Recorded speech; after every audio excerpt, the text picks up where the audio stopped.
I still remember the grainy footage of him smiling on national television. Slick hair, easy charm, the kind of face people trust, the kind of voice that wins game shows. He was bachelor number one and unbeknownst to everyone watching a serial killer in the middle of a manhunt. His name was Rodney Alcala, and by the time he was caught, at least 8 women and girls were dead. The method was cruel, calculated. He lured them with a camera, promised modeling shots, then strangled them, sometimes letting them wake up, just to do it again. His victims weren't random, they were young, vulnerable, and often reminded him of someone. Maybe someone from his past, maybe someone he couldn't forget or forgive. This wasn't a man who snapped. This was a man who unraveled slowly, silently, over decades. His crimes weren't just about violence, they were about power control and the performance of normalcy. And the most haunting part, he was hiding in plain sight, enrolling in film school. Charming women, winning TV contests. In my line of work as a forensic psychologist, we're trained to look past the mask. But even then, Rodney Alcala reminds us monsters rarely look like monsters. They look like neighbors, classmates, colleagues, until they don't. So how does someone become this way? To answer that, we have to go back. Not to the first crime scene, but to the first fracture, the first moment when the world for a child stopped feeling safe. And maybe, just maybe, that's where the real crime began. Before the cameras, before the crimes. There was a little boy named Rodrigo Jacques Alcala Bucor, born in 1943 in San Antonio, Texas. His father abandoned the family when Rodney was just 8. One morning, he simply disappeared back to Mexico, leaving behind a confused wife and 3 children. That was the first fracture. The first lesson: love walks away without warning. Soon after, Rodney's mother moved them all to Los Angeles. A new life, but not a better one. She worked long hours to survive, often absent. And even when she was present emotionally, she wasn't there. Rodney, the boy, learned early how to be invisible, how to cry without sound, how to pretend everything was fine even when it wasn't. People often think trauma starts with violence, but sometimes it starts with silence. With a gaze that never meets yours, with praise that never comes, with needs that are always too much. That was Rodney's world, and that kind of emptiness doesn't just fade. It festers. It teaches you to turn inward to build walls, to stop expecting warmth. He drew, he watched. He didn't speak much, not because he had nothing to say, but because no one had ever listened. That's the kind of silence that shapes a child, the kind that doesn't break you loudly, but erodes you slowly. In therapy, we call this early attachment trauma. It's not about one terrible event, it's about the absence of 1,000 good ones. I wonder sometimes if someone had seen him then, not as strange, not as quiet, but as hurting. Could the story have changed? But no one did, and so the silence deepened. And in that silence, something darker began to grow. Rodney entered school like many damaged children do, with a quiet mask and watchful eyes. He was intelligent, even gifted, but intelligence doesn't shield you from loneliness. In fact, it can deepen it. He never quite fit in, too withdrawn, too intense. Other kids sensed something off, not dangerous, just unsettling, and children in their brutal honesty reject what they don't understand. Teachers called him bright but distant. A boy who answered correctly but never volunteered. A boy who stared too long or not at all. He didn't cause trouble. He didn't cry. He just floated along the edges, invisible and misunderstood. At recess, while others ran in packs, Rodney sat alone. Not because he wanted to, but because over time he believed he deserved to. This is where shame starts, not from what you do, but from who you are. And for Rodney, that shame didn't scream. It whispered, every single day, you don't belong here, you're different, you're wrong. He tried to blend in. He mimicked voices, copied smiles, practiced being normal like it was a foreign language. But no matter how hard he tried, it never felt real. It never felt safe. What haunts me most is how often this pattern shows up in criminal psychology, the quiet child who disappears in plain sight, who learns not to feel because feeling hurts, who becomes a master of masks because the truth is too fragile to expose. Rodney wasn't violent then, but he was already splitting the outer boy who obeyed and the inner one who began storing pain like a secret. And pain, when left unspoken for too long, always finds its voice. Puberty changes every child. Hormones rush in, bodies reshape. But for Rodney, this phase wasn't just about physical change, it was about the surfacing of things that had long been buried. Something shifted. The pain he had quietly carried began looking for an outlet. And like many young men who grow up emotionally starved, that outlet became obsession, especially with control, with fantasy, with the power to be seen and desired, but on his terms. He began taking photos. At first it seemed innocent, a creative outlet, but soon the lens became something else, a shield, a weapon, a way to turn people into objects, freeze them, possess them. Through that camera he could stage connection without risking vulnerability. His interest in women grew, but not with tenderness. His gaze wasn't warm, it was clinical, detached. He didn't want intimacy, he wanted dominance without consequence. And when rejection came, as it inevitably does to every adolescent boy, he didn't just feel hurt, he felt humiliated, wronged, like something sacred had been stolen. This is where deviancy begins to bloom, quietly, secretly, not always in behavior but in thought. Fantasies of power, revenge, scenarios where he controlled everything and no one could laugh, leave, or say no. There were warning signs. He began isolating further. His drawings grew darker. He fixated on violent comics, images of bondage, twisted romances where love and pain were the same. But back then, these were brushed off.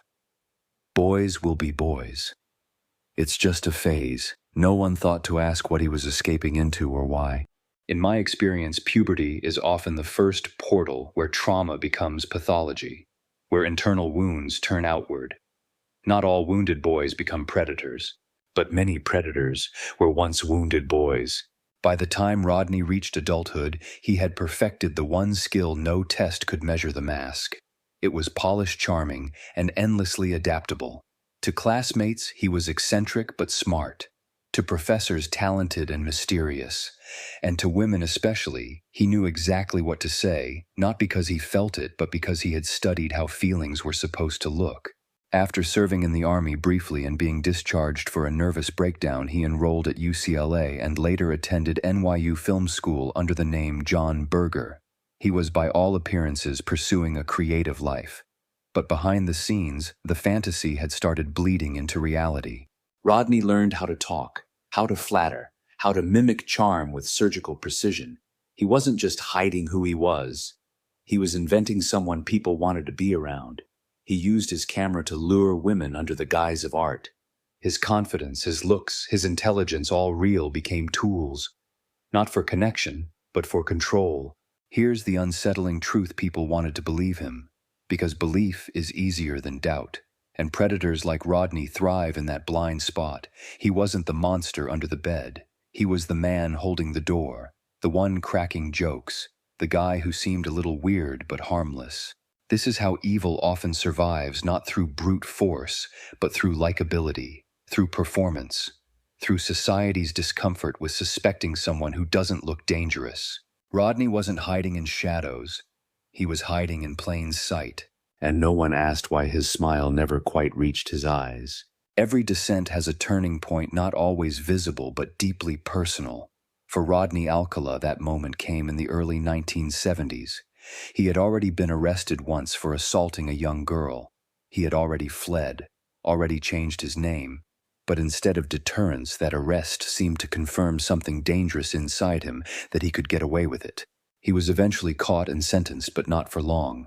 He was released early, multiple times. Despite the brutality of his crimes, despite psychological evaluations warning he was a dangerous sociopath. But the system back then wasn't built to see past second chances and good behavior. And Rodney always, the performer, gave them exactly what they wanted to see. But something had changed in him. After that first arrest, the mask didn't just protect him, it fed him. He realized how easy it was to manipulate people's kindness, how predictable their disbelief would be, and that knowledge shifted something inside, from fantasy to entitlement, from control to conquest. There was also the growing hunger. His photos grew darker, more violent, his behavior more reckless. He began to travel crisscrossing the country, using aliases, seeking out new victims sometimes within days of release. But perhaps the true trigger wasn't just legal failure, it was moral invisibility. Society looked at him and said, "You're fine now." They stamped the paperwork, shook his hand, and walked him back into the world. And in that moment, Rodney learned the most dangerous lesson of all: no one was coming. No one would stop him. And if the world didn't care about his victims, why should he? There's a terrifying stillness in premeditated violence, a moment where intention hardens into action. For Rodney Alcala, those moments didn't erupt like storms. They unfolded with cold precision. He often carried a camera. It wasn't just a lure, it was a symbol, a device that let him direct, compose, control. He'd charm his victims, mostly young women and some barely teenagers, promising beauty exposure, a portfolio. And then once alone, the setting changed. The mask slipped, and the predator emerged. Strangulation was his method of choice, not because it was quiet, but because it was slow, personal, intimate. He'd choke them until they lost consciousness. Then wait. Sometimes he let them wake, sometimes he didn't. The pattern wasn't only about ending life, it was about dominating it, replaying a fantasy of total control and then erasing the evidence. In that moment, the moment of the crime, I don't believe Rodney felt rage or even satisfaction. What I've come to understand through years of study is that his dominant feeling was clarity, a sickening sense of purpose. He wasn't chaotic. He was calm, focused, like everything finally made sense, like all the masks he wore finally fell away, and this was who he truly was. But there was fear too, not of getting caught. Fear of returning to invisibility. These acts, horrific as they were, gave him something he never found in life: power, identity, attention. That's why he took trophies. Why he photographed the victims. He wasn't just recording, he was reliving. Again and again. And each time it took less to feel more. That's the nature of compulsion. The more you feed it, the hungrier it gets. Most people assume a killer runs, that they break down, hide, shatter. But Rodney didn't. After each murder, he didn't disappear, he re-emerged. Like nothing had happened. Sometimes within hours he'd show up in class. Smile at a neighbor, offer to take someone's portrait. There was no visible guilt, no sleepless nights. What we saw instead was a chilling form of normalization. He lived, he dated, he even appeared famously on national television as a contestant on The Dating Game. That was 1978. At least one woman was already dead by then, and he was still playing a role so well no one suspected the truth. This is what makes Alcala's psychology so disturbing. He wasn't spiraling downward in chaos, he was functioning, even excelling. His crimes weren't followed by regret or breakdown, they were followed by repetition. The term we use is recidivism, but that word doesn't do justice to what Rodney was becoming. This wasn't just repeated behavior, this was an evolving pattern. The intervals between crimes were shrinking, the methods more refined. He knew what worked, he knew how to avoid detection, and above all, he knew how little the world paid attention to women who vanished quietly. But there's another layer to this. Inside, something was cracking. You see it in his photos, hundreds of them, of unnamed women, unsmiling, frozen mid-pose. Some were survivors, some were never seen again. The photos weren't trophies anymore. They were compulsions. He was trying to preserve what always slipped from his hands, control memory, identity. He didn't feel guilty. He felt driven, like something inside him had taken over. And by then it was no longer a question of if he'd do it again. It was only when Rodney Alcala was finally arrested in 1979, not in the shadows, but in broad daylight. He had grown careless. Or maybe deep down he wanted to be caught. It happens sometimes. A subconscious leak in the performance. A mistake not of ignorance, but of exhaustion. When they found him, he still had the camera, still had photos, still had names no one recognized. And when they questioned him, something strange happened. He didn't confess, but he didn't panic either. He leaned into charm, tried to deflect, explain, intellectualize. He played the game, but the eyes told another story. Cold, flat, empty. There's a moment I'll never forget during the trial when a mother of one of the victims spoke. She held up a picture of her daughter, a real girl with a real life, and Rodney just watched, not defiantly, not ashamed, just watched, like the world was playing out a scene he had already written. We often ask in this field, is there still a human being inside the monster? In Rodney's case, I believe the answer is complicated. Underneath the layers, I think he still saw himself as the boy no one protected, no one loved, and in his warped mind, these crimes weren't random, they were punishments, a reversal, a way to become the one who couldn't be ignored. But justice eventually did catch up. He was sentenced to death. Multiple times. Appeals stretched across decades, families waited. Some never saw the end, but it came. And even when prison walls closed around him, the camera in his mind, that twisted lens through which he saw the world, never stopped clicking. He never cried. He never said sorry.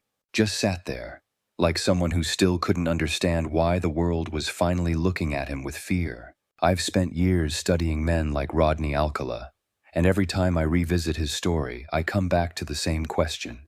Could we have stopped this? It's tempting to think evil just happens, that monsters are born, not made. But Rodney wasn't a creature from the dark.